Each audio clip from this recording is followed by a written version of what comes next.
Hi friends, இன்றைக்கி எபிசோடில் யாழினிலாம் கூட்டிகிட்டு போயிட்டு விட்டுட்டு தாத்தாக்கிட்டேயும் விஷயத்த சொல்கிறாரு விஜய்.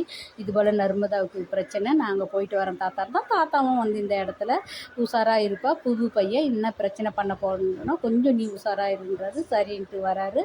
இங்கே காவேரி குடும்பத்தில் பேசும்போது அந்த பையனும் வரான். இந்த பையன் நர்மதாவுக்கு பிரச்சனை கொடுக்குறான். அவ்வளோ ஒரு போல்டாக பேசுகிறான், தைரியமாக பேசுகிறான். நாங்கள் 2 பேரும் லவ் பண்ணோம், எங்கெங்கெல்லாமோ சுற்றணும், ஏன் நர்மதா போய் சொல்கிறான்ட்டு. நர்மதா அவன் போய் சொல்கிறாமான்னு சொன்னது சாரதாம்மா நம்பலை.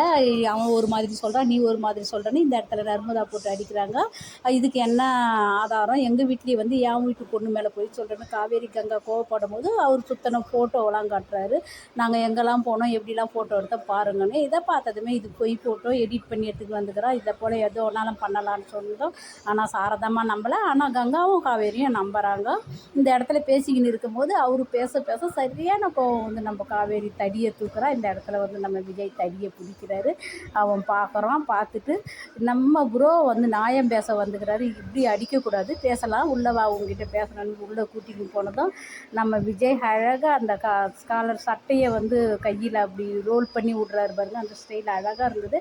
அந்த பையன் அவ்வளோ ஆச்சரியமாக பார்க்குறா. இந்த இடத்துல எல்லா உண்மையும் சொல்ல போகிறோம். அதை விட காமெடி என்னென்னா, நம்ம காவேரி அழகாக போய் கதுவான்னு நின்று ஒட்டு கேட்குறா. இதை என்ன பேசுகிறாங்கன்னு ஒட்டு கேட்குறா. அடுத்தது என்ன நடக்குதுன்னு சொல்லிட்டு நம்ம பையனுக்கு நாளைக்கு தான் இருக்குது ஆப்பு. இவர் உண்மையை பேசுகிறாரா இல்லை போய் பேசுகிறாருன்னு தெரியும். அடுத்தது எபிசோடில் பேசலாம். Bye by.